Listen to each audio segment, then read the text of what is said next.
my gosh. It's a solo. We need to do like a skit. Okay. It's a solo.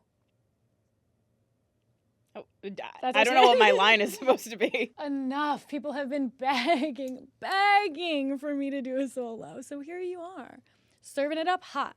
Everyone's been texting us, calling, the phones DMing are us, off the line. emailing us, reaching out to our dads, saying, we dads. want to know more about Jules. Tell us about dads. Jules. Where did this bitch come from? Who is How'd she? she get here? What's her middle name? Industry plant? You've been accused of being an industry plant. I need to clear up the rumors. Serving up hot, a solo episode from the OK Sweetie Show in only 3 microwave minutes. Ready or not?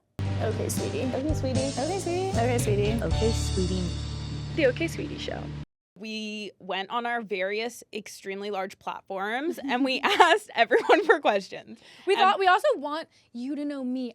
The way that I know you, I want you to know me. Yeah, it's kind of a symbiotic relationship. What is your favorite childhood memory? I don't have any. You can't just not want to answer any of the questions in the Q&A. My dad got me a book called Where the Sidewalk Ends by Shel Silverstein, and it's a poetry book. Shel Silverstein, where is he? Has anyone checked in on him? He might be dead. Oh my God, that would suck. I love him. He was an icon. If he's dead, rest in peace. He's like fully alive and well, like down the street. Look it up. I loved his books. I loved so many of his books. And my dad wrote in the foreword thing, the first page, he wrote like, to my, he called me Bubbles. He died the year I was born, 1999. Really? He's that old? Yeah. Anyway, what did your dad write? He wrote, to my Bubbles, who's always laughing and reading and writing. And I thought that was really cute and sweet. And it's still relevant today because I'm always laughing and I'm always reading.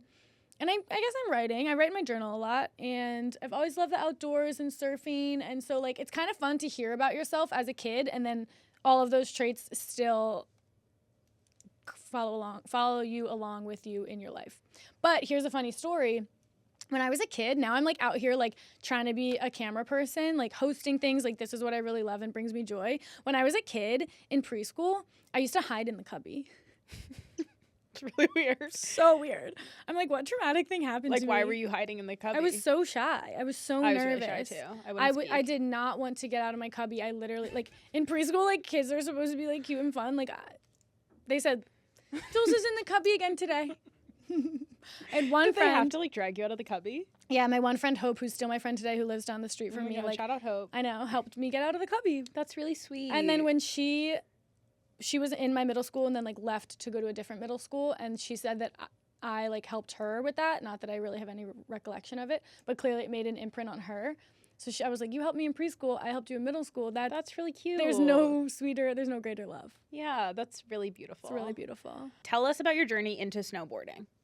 Oh my God, this is a good question because I legit like don't really remember. So my brother was obsessed with snowboarding when he was in middle school. I was obsessed with boys. Then he started getting more into like Jimi Hendrix and like other shit, like then like maybe football and stuff. And I became obsessed with snowboarding when I was like a junior in high school. And here's what I think it was. He'll be so sad if he ever listens to this, but I was dating this boy. Listen to this shit. Freshman year of high school, bitch. I'm dating the senior high school rapper. Hello. Wow, no one is shocked Jules was dating the high school rapper. And does not explain so much. So when you're a freshman and the high school rapper is a senior, he's like so fucking cool. Like obviously you feel like the shit. I thought I was the shit for no reason. And like admittedly, like I kind of was. Okay. Once they graduate, not so cool. It's not so cool. It's kind of a 1 year deal. Yeah, it's a 1 year deal. But then like I have attachment issues, so I stayed attached. And I think like, did he go to college? Is he still pursuing rap? I don't think so. No, but he's really cute. I think he cuts down trees, according to his Snapchat stories. No, the rap thing didn't work out for him. There's still time. But there is still time. So I was dating him, and he was like really fucked up to me. Not my shocking. God, I have stories. He like cheated on me, and then wait, actually, someone asked a good question for this. Someone asked like, what's the craziest thing you let an ex do? It's a really good question. He cheated on me So I lost my virginity to him. He gave me chlamydia. Ugh, that's Poor really tough. Poor little baby First time. lost her virginity to chlamydia. Then I obviously like confronted him about it, and he was like, "You know, you cheated on me." What? Tweeted about it. Tweeted about it? What it. did he tweet? Like, Jules cheated on me? fucking this bitch cheated on me. Or like, and then it was like also like a subtweet of like a lyric. Oh my god, if I thought about it, I could think of the lyric. He definitely tweeted, "Finding somebody real is your fucking problem," from that song Fucking Problem, because it was like hot at the time. Wait. And then like other tweets about, like, I think it was like How indirect. could you lost your virginity? How could you have possibly given him chlamydia? Right. And right. That's the type of shit. That's the crazy shit. That was like my first love. Were you like, maybe I did? Like, were you in like... I think I was just like, what? Like, I was like feeling so... I like had a fucking mental breakdown. Right, fair enough. Another That's crazy. Cute part of this story is that my mom like read my text. Not that cute, but I don't know what if I were a mom, maybe I would read my 16-year-old daughter's text too. Found out that I like had sex. Don't know what the texts were. Ugh, Probably you gave me chlamydia, lol. And then she like wrote me a letter. How did you find out you had chlamydia? She wrote me a letter and like put it on my bed and was like, "I know you're having sex. Like, I just, like, it was so sweet." And she was like, "Whenever you're ready to talk about it, like, we can go to Planned Parenthood. Like, love you, That's support so you." beautiful. So nice. Wait, shout out Lori. And I didn't talk to her for like 3 days because at this point in my life, I wouldn't even say the word tampon. Like, I was like so sheltered. Oh. Yeah, like I was so That's like, crazy. won't talk about any of this shit. Like, it made me so Tampon uncomfortable. is a crazy word not to say. No, I know. I was like, so then I went with my mom eventually and got tested. And they were like, "Pew, pew, pew. You hit the motherfucking lottery." Anyway, the question was, how did I get into snowboarding? So I rediscovered snowboarding when I was like a junior, and I think I was like a sophomore or junior, dating this guy, really wanting to get out of it. Like, I had to learn so much into my adult... You were still dating him junior year? I think it might have been sophomore year. Okay. But it could have been junior year. I don't really remember. And I wanted to, I don't know, like snowboarding was kind of my out. Like I started like finding all these snowboard videos. It must have been like my brother had DVDs around and like YouTube and stuff. And I just like noticed that it was this group of people who just like had so much fun, and they were sort of rebellious and non-traditional and free. And that's what I was so attracted to. And then my parents, God bless them, let me go to summer camp in Oregon, summer snowboard camp in Oregon. Whoa. On Mount Hood. And then I was there and I was like, oh my God, there's so many people who are like me. No one around me was like me. Like, I would be bored after school and my brother would be skateboarding, and it didn't even cross my mind that I could be skateboarding too. Like, I would just lay there and be like, so crazy. I'm so bored. Like, it just, there was no, I used to like... skateboard because my brother skateboarded. Why did that not, like, register for me? I don't know. I just, like, never even, like, considered it. You're just like, this sucks. I can't do... No, I was like, Mom, can you here. fucking take me to singing lessons? And she was like, I don't want to. And I was like, well, what am I doing now? I remember being so bored after school. So yeah, then I just became, so I always wanted to be a journalist, and then, you know, I obviously combined my love of like journalism and storytelling with snowboarding. Very niche. I was like, I want to become a snowboard journalist. I used to read snowboard magazines and go to the section called Angry Intern. There was a little like segment called Angry Intern, and I would see who the people who wrote them were, so that I could like figure out how these people became interns of this magazine so that I could become interns of the magazine. Mm-hmm. What's funny is that the editor of the magazine was just using pseudonyms. Is that the right word? Wait, it was all him. It was all him. It was literally like Harry Balls, and I'd be like, who's Harry Balls? How do I reach out to Harry Balls to get an internship with this magazine? Like, now I know all these people so funny. well. Isn't that hilarious? Wait, so what would happen when you would look them up? Like, now that you wouldn't be able to find them. I don't even remember. Like, yeah, like maybe I tried to like message some people that didn't exist. Like, you're like, Harry Balls at snowboardmag.com. He was like, hi, just need to know like how you got to where you got. Then I just pursued it really fucking hard. That's like that could be like a whole story in and of itself of like the snowboarding thing. But okay, you broke into the snowboarding world. You got an internship at a magazine fresh out of college. In college. Then you went to work for a big snowboard podcast. Mm-hmm. And then the people want to know, you don't have to answer this. I was that girl. People want to know, who is your mentor, parentheses, that guy you mentioned sometimes, and why/how is he a mentor to you? Oh, let's not call him a mentor first and fucking foremost. serial killer. It's more like serial killer. No, we'll release the tapes one day, but not Yeah, today. that's a story for another day. We will release the tape someday, but that person is the opposite of a mentor. That was a heartbreak deeper than any that I've known. Thought he was a mentor, thought he was a friend. Cut my head off. I'm still running with the head cut off. No, totally. Okay, and then not to give him that much credit. Fuck him. Why did you? Oh, were you competing in snowboarding? No, I kind of recognize. I never really wanted to be pro. It's actually funny. I used to watch the Olympics and be like, I can fucking do this shit. And I think I signed up for like a team in high school, but I was like never really. I was more about looking like I was good than being good. So when I was at snowboard camp, I was like, show me how to do a backflip. Show me how to do a backflip. Like, it was never about the process for me. It was always about seeming like I was good, which is a really, really bad way to do bad quality. It's a really bad quality and a really bad way to do things. And I've since learned. But no, I never competed. I always just wanted to be a journalist. Yeah, so then tell all the people why you left the snowboard industry to create this show. Because I got my fucking head cut off? No, I'm just kidding. Okay. Without talking about the universe, and while also talking about the universe, if I look back at where I was this time last year, and even previously, like last January, right now it's March, what I wanted, I loved my life in Salt Lake. I was at the top of my game where I would have always wanted to get in the snowboard industry. I was friends with the coolest girls. Like, I had the best group of friends, like 20 girlfriends who were, I always wanted a group of friends who did the same thing as me. Like, I have such good friends, but none of the girls ever liked to like get dirty and camp and surf and like fuck off. And like a lot of the time with my girlfriends, it was very boy centric when we would go out, which like I am boy crazy. That's fun. But with this new group of like girlfriends in snowboarding, it was not like that. Like, it was all about just like being together, fucking off, being silly, having fun. And we had. Can you please take this one hair? Thank you. What do you mean, like this? Just like there's one hair coming here and like nothing else on your forehead. And I know you're gonna yell at me later. That's better. We had more fun than like I've ever had in my life.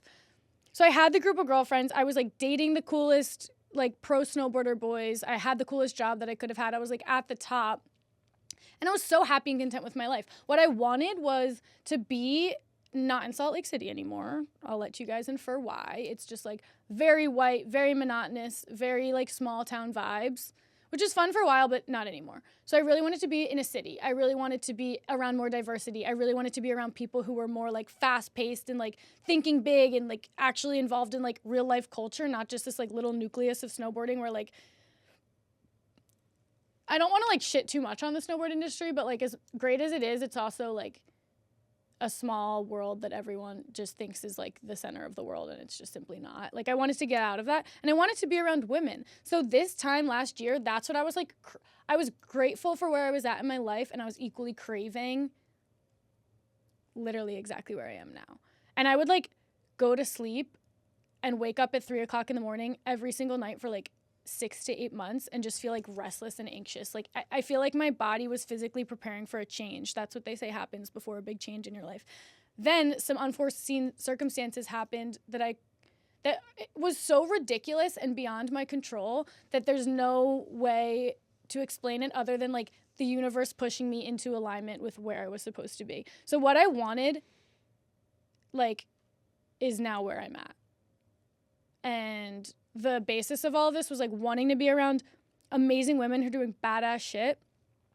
And then we decided to focus on women in male-dominated industries because that's the industry that I come from. And the fact that women like couldn't even have jobs not that long ago and now have figured out how to leverage power and get success and have autonomy in male-dominated spaces, which is just a metaphor for the world at large to me. It's like, this is a man's world, like, let's figure out how to live in it, was just so inspiring to me. So now that I get to go around and talk to women and like tell women's stories and have my own creative control over something instead of operating for someone else's vision is like dream come true, babes. So like, follow, subscribe so that we can keep doing it. Totally. Tell your friends. Like, follow, subscribe, tell your friends. Okay, someone wanted to know your hardest okay sweetie moment and what you did to overcome, but I think we need to save that for another day. Yeah, I need to think about that one. I also think I just told on the episode we did with Christina Nunez. It was like a minor one, but always comes to mind. But you guys are gonna have to listen to the episode to figure that out. Go listen to that. We'll link it below. Okay, who's your dream guest? Let's put it out in the universe. Shonda Rhimes is my dream guest. Say it one more time. Shonda Rhimes. Shonda, I need to know what your heart is made of because you make the most epic shows in the world. The way that she conveys life is like just stunning. No, I'm gorgeous. obsessed with her. No, I'm obsessed. Who's your dream guest? I don't know, and I meant to come prepared with an answer Probably to this. I feel like you usually say Reese Witherspoon. I usually say Reese Witherspoon because Hello Sunshine is like, if I was going to have a different business, like I would love to have had that idea and run that business because I love reading and I love storytelling in shows and movies. But I don't know. Also, or like Kim K. I was going to say I'm like Kim K. obsessed with Kim K. Like she's everything to Kim me. K would be one of my guests too because she gets so hated on and she's just literally laughing all the way to the bank. Like she's the definition of like, she's a product of the patriarchy and she just said, haha, I'm just going to use this to my advantage. Always defending Kim and telling always. people that. I'm like, you couldn't do what she did. We You talked look like about a this on the thumb, Genie okay? episode too. Like, she would be great to talk to. Does she do interviews about like that thing? Like about the fact that like Kim K, like you can ask her anything. Like when did we you interviewed call her for daddy? Eye Connections, she was like, you don't have to send me questions. Like I'll answer Really? anything. That's shocking. Yeah, she's like, there's nothing I haven't been asked. Did Like, you I don't listen give to a her fuck. call her daddy? Yeah. Did she talk anything about like getting hated on and just like using it like? I don't remember truthfully, but like I'm sure she's talked about it before. I think she's just like, I don't give a fuck like what people say about me. Like I'm cashing in on my check. Yeah, she's fucking brilliant. Like no, I'm I obsessed. love her. Kim, please come on. And my other sleeper one is Bethany Frankel. I'm like obsessed with Bethany Frankel. When I was in 6th grade, I did a presentation on her and like why she's a sick entrepreneur. Sick. And I love that she's like a little crazy. My sleeper one, I don't know much about her, but we should get her. I think Bethany, we could probably come on the pod. Bethany, I love you. You're everything to me. Bethany, please. My sleeper one is Julia Stewart, and we got to be able to get Julia That Stewart. one's not even sleeper. Like, we love her. Julia Stewart, we learned about your story, and we need to tell the people, please come on the show. We love you. We adore you. We want to talk to you. Julia Stewart, you are a beacon of what every woman wants to do. She got Okay Sweetied harder than anyone that I've ever come across my desk at this point, and she just literally was the ultimate warrior fucking princess badass. No, Julie, we will come. Is it Julie or Julia? Julia, wherever you are, we will come to you. We'll bring a crew to your house. We will record. we will bring wine. We will bring cupcakes, whatever you need. Yeah, whatever you want. Please come on the pod. We need to talk to you. You guys are going to love her story. We're not going to tell you it. We're going to wait till the podcast comes out. Okay, that was some good manifesting for guests. Yeah. Dream collab with another pod. Do we have one? Giggly. Aw, Hannah and Paige. Come on, we love you. They're always actually their episode this week was so sweetie coded. I know, I saw you post it. Yeah.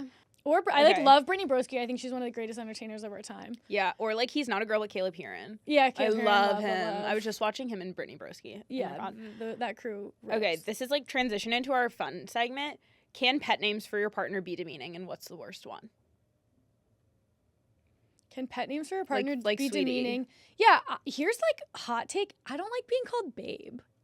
I don't mind babe, but a guy once called me princess, and I was like, ugh. Oh, I would love princess. hey.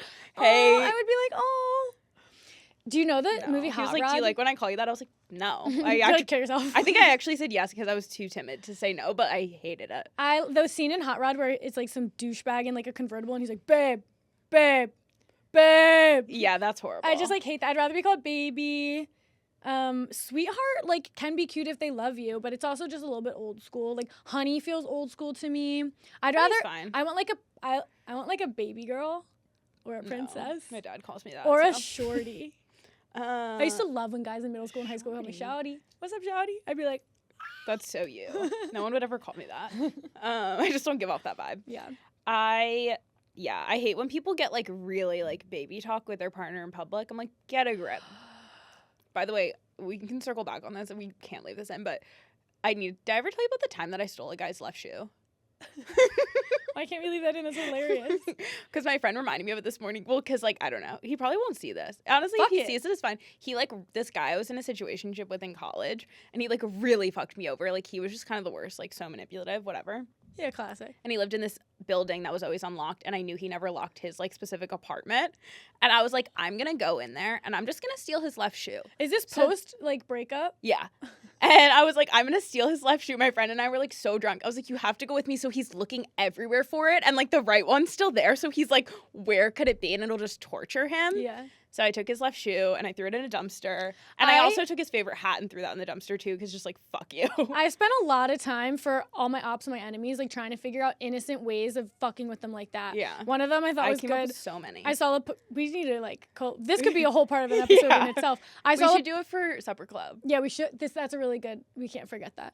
I saw a poster on a sign in Philly, like as the Eagles were like doing well one year, and it was like, pull a tab, it's like Jason Kelsey's phone number or something, and I'm like, hilarious. Put my ops phone number on there, and just make it like seem super legit, and just have people fucking calling them up all day. Yeah, we need more stuff like that. Sweeties, let us know. Yeah, stuff like that you've thought up, because this is like the other thing I wanted to do, which was like my friends told me it was too far and I couldn't do it, is like get like an orange or something, like leave it under his couch so it like festers and gets bugs, and then his apartment's like absolutely fucked. That's fine. That's great. It's not too far.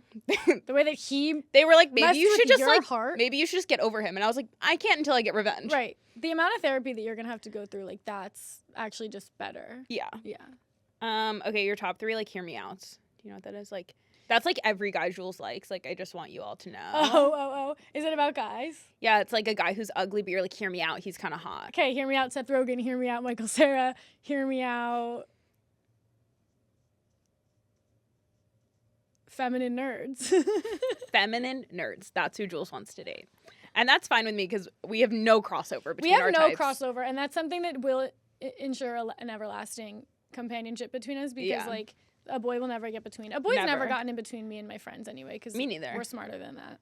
I'm also like, if a girl's like trying to fight with me over a guy, I'm like, you can have him. I don't care. Oh yeah, it's like not that I've never really cared enough to fight over it. How did Benny Blanco bag Selena? Okay, enough. Guys, we all don't want to be part of this fucked up culture where it's like, how this person looks is their whole value, blah, blah, blah. Bro, he's not even that bad looking. He's got so much to offer. He's got so much to bring to the table. He's hilarious. He's talented. He's successful. He's kind. He loves her. Enough of like how the fuck did he, you know what I'm saying? Yeah, we're over it. It's like we're all contributing to what we don't want to be a part of, or at least what I don't want to be a part of, even though I very, very much play into it. Totally. So it's enough. Another one, this was just full rage bait from my friend. How many dates before the woman should pay? None. Literally, she's never paying. She's never paying. I do think if you're like legitimately in a partnership and you're dating and you guys like have a similar financial situation, you should like pay for the coffees, the lunch, like sometimes. But if it's like a full date, no. What's the point of a date? Like, that's not a date then. 100%. I'm not paying. There's a wage gap, bitch. There's a wage gap. Also, like... And we need to buy tampons. We need to buy makeup. We need to buy, like... Don't act like you don't need to buy that because we do. No, I know. And then they're like, well, you don't have to do that. Yeah, I do. No, we do. Like, if you want me to not... If you want anyone to look at me or give me attention or anything, then, like, yeah, I do. There's actually statistics. It's read a book. Most unhinged response to a man who was acting out of pocket. Oh, my God. I have a whole folder called Convos with Boys that you guys should check out sometime. Let's do some highlights. They should check it out. It's just like highlights. Your phone. Yeah. There's only 14 right now. Who was acting unhinged? I mean, I don't know. I was pretty proud of myself. Probably Cecil. I was proud of myself this past weekend because this guy was like so weird. I generally am like flirty and friendly initially off the bat. Like it's just something I'm good at. It's something it's fun for me and I like to do. This guy like really took it as like we're gonna hook. Like he like went from 0 to 60 really quick. Started like rubbing my leg and stuff in the car. And I basically was like careful, and then he like kind of got the hint. Then when we went into the party, he was just like not shutting the fuck up, and I was like, let's play a game where we're quiet. Like, let's play the quiet game. I'm like not in the mood right now. And then later he was like, so can I get to know you better? And I just said no. And I'm proud of myself for that because there's really no need to like I didn't need to give him an answer. I didn't need to like be mean. I didn't need to be nice. It's not unhinged, but I was like, that's really all that like we need to do. And then he fucked off and it was like great. What was I gonna say? I was gonna say one thing I love about Jules is like I was stressing out that this guy didn't like me. And Jules was like, oh, like if a guy doesn't text me or something, I always just assume there's something wrong with them. Like I never think that it's about me. I really don't. And I'm really trying to adopt that philosophy. Yeah, that I've reprogrammed my brain entirely. Like I feel like because I started going really hard into therapy and all this stuff when I was like 23, which at this point is like 5 or 6 years ago. Because my values were not lining up with, also we could split this into 2 episodes. My values were not lining up with my actions. So like I recognized that my values are along the lines of like free love. And like if that person thinks that like of course you're a human, you're going to think other people are attractive. Like you're going to want to travel. You're going to want to have other interests. Like I very much believe that. It's duh. But when I was in a relationship, I would be like, I'd be like, you're focused on anything other than me. Like I would become like obsessed and Yeah. attached, and like it would give me so much anxiety, and I would become so jealous. And I always tried to figure out what it was that I didn't have that they wanted. Like I would write these stories in my head. For example, dated a guy who was obsessed with like mountain biking. So I was like, well, he's dating me, but he wants to date a mountain biker, and I'm not a mountain biker. Like it was You're bizarre. like, I gotta start mountain biking. Yeah, and then I would like become crazy. And then I dated like a music guy, and I was like, well, he obviously just wants to date a music girl, and I'm not a music girl. Like it was just these weird Yeah, and reasons. it's like obviously he doesn't care about that, or he wouldn't be dating you. He'd go date someone in music. What a waste of fucking time. Yeah. I don't really know why I started talking about that, but yeah, getting into therapy and all this stuff, I just started learning from like why I was like that, and also that everything everyone does has to do with them, because nothing's really a coincidence. Yeah. Like I've gotten so molecular with my like therapy and healer stuff. Like everything. I don't think that like anything's really a coincidence. I think it's like nature, nurture, like all the ways that we act. And I'm not like, you don't need to pathologize everything, and like things aren't always like bad or whatever, but there's like generally a cause and effect to most ways that we behave. So I was just like, the more I learned about myself, the more I learned about like the guys I was interacting with, and like people, like business, friends, has nothing to fucking do with me, which I didn't understand at first. And another part of it was like, my healer was like, you need to be responsible for your own triggers, which seems so obvious to me now, but at the time it didn't make sense. It didn't click in my brain. What does that mean? But what it means is just like, when I'm triggered by a situation, if a guy ghosts me and I'm upset by it, like I need to be responsible for why I'm upset by that. What does that make me feel? Does that make me feel undesirable, unlovable, not enough? Okay, well, let's look at that. Like, let's sit with that and nurse that part of myself back to like health, because realistically, this fucking guy's got all his shit going on too. I don't know. That's I like that. my approach. I like that take. I think it's a good approach. Yeah, I also think it's just like the truth. And then you like don't waste time like worrying about guys that are stupid and dumb. Yeah. Best advice you've ever received? Did we do that? Best advice I've ever received is like, honestly, my dad told me recently, hey, he'll get his cameo.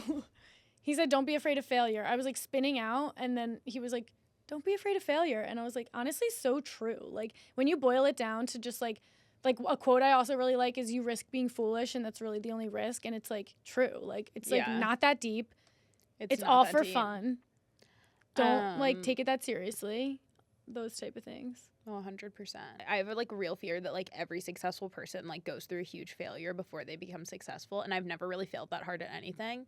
Like I've failed at stuff, but not like in like a soul crushing kind of way where like I put my all into something and it completely failed. Yeah. So I'm definitely afraid of that. Like, and how can you not tie your identity and worth to that type of thing? Like, it's debilitating. But then everyone says, like, failure is part of the process. Failure is part of the process. Yeah. Another quote I like is, success is just jumping from one failure to the next without losing confidence or enthusiasm. And it's like, fuck yeah. But in the process of it, it's like... Yeah. No, it's tough. We're girlies in process right now. We're so in process. It's fucking crazy. It's fucking crazy. My last question. So I promised on Instagram that I would send a Okay Sweetie hat to the person that asked the best question. What was your favorite question? Oh, do you collect vintage Playboys? You didn't ask me that. That's the best question. Because like it is a yes or no. It's a yes no. Ultimately, is like not a good question. And it's someone that clearly knew you collected vintage Playboys. Or like, they why just would see they it on ask my that? Instagram. Yeah, I collect. I mean, I The wouldn't say answer is yes. I wouldn't say I'm a collector, but I like. I need you have them. a couple. I need them on. I need them on at all times. Totally. The pet names one was fun. That was a new one. I like the pet names one. It was Earl. Shout out Earl. Earl, great question. Earl gets a hat. Earl gets a hat. Or like honestly, just your dad. Guys, we have some super exciting interviews coming up. Kind of. Yeah. Sorry, I had to think about who we have coming up. Lots of really good people. I wish I could tell you all their names, but I can't because... You just have to peep our gram every Tuesday, but like some really, really fun ones that we've been working hard to book, so... Yeah, we have actually been working really hard to book. It's kind of crazy. Like, we've only been doing this for 2 months at this point, and I feel like we've, like, gotten so far from the beginning, but there's just, like, still so much to go. There's so much to go. We're almost at 2,000 followers on Instagram, though. Yeah. And we're, like, having, like, we'll have, like, 1 million views a month plus. We should do, like, if we get to 5,000 followers on Instagram, we'll, like, do something fun. Yeah. Once we get to 5,000 followers, like, we really want this to be a community. We really want people to, like, the whole vibe of this, the whole point of this is that, like, for women to feel like, and not to be corny, but like to genuinely feel powerful in any situation. There's so many times when you're in a room and you're just like surveying everyone else in the room and comparing yourself to them. But like to be like in your sweetie persona, it's to not do that anymore and to just actually have confidence in yourself and know that you can handle any situation. Because a lot of the time, like, it is a male dominated situation. You are answering to a man, you are orbiting around a man or whatever it may be. So that's why we're trying to like talk to these women. And what we want to do is just like all talk about it together, because there's nothing like girlhood when you meet a girl and you guys can just like you literally are immediately get deep. And you can just like vibe about the same exact thing. And oftentimes it is guys, or it is like certain female specific situations and experiences. And that's the best when that happens. That's the best. That. We want to cultivate that community. We want people meeting each other and talking with each other and like sharing their stories with us and getting something from our stories, and our guests' stories, more importantly, because those are women who have done it, who have like conquered it. I also feel like we've only done, I don't know, maybe like 15 interviews at this point. And there's still so many similar experiences between them, or like through lines of like their takeaways. That one day we can compile into one situation of sorts. But it's just so interesting to see that like across industries, across people and geographies, like cultures, demographics, like, ages, very similar. And I want, when people listen to our show, I really want women to feel like either seen and understood, or empowered, or just like lit up and inspired and like fired up to be able to go do anything. So that's really what we're trying to cultivate here at the show. Please go subscribe. And you can just like respond to the newsletter and it'll come to me. Yeah, the newsletter is the best thing about us. If you guys like this, which you guys will, and honestly, even if you don't, we're going to keep doing these. So subscribe to the newsletter, because that's the way that the sausage gets made. I hate that term. Yeah, can you say that again better? That's the way that the lipstick gets made. That's the way that we get the questions. That's the way that we get the questions. Yeah. So welcome to our universe. Welcome to our universe. That's so cute. Sweetie cinematic universe. Aww. You would love that. I was waiting to see if you picked up on that. Next solo. If you know who you are, comment below. Yeah, straight up. Imagine if he starts listening to everything. Oh my god, I would die. If he actually commented on this, I would die. That's the love or if of he my texted life. you. Potential of my life. How much older do you think it is? Comment below. What's the line? What's the line on how much older a guy can be than a girl in a dating type of scenario? Without people being like, ugh. No, I guess people can like talk about it. People will talk about it regardless. Like, I think 10 years plus. I think 10 years is like, whatever. And then I think past that is like, people are like, what's the age difference? I mean, I think he's 63.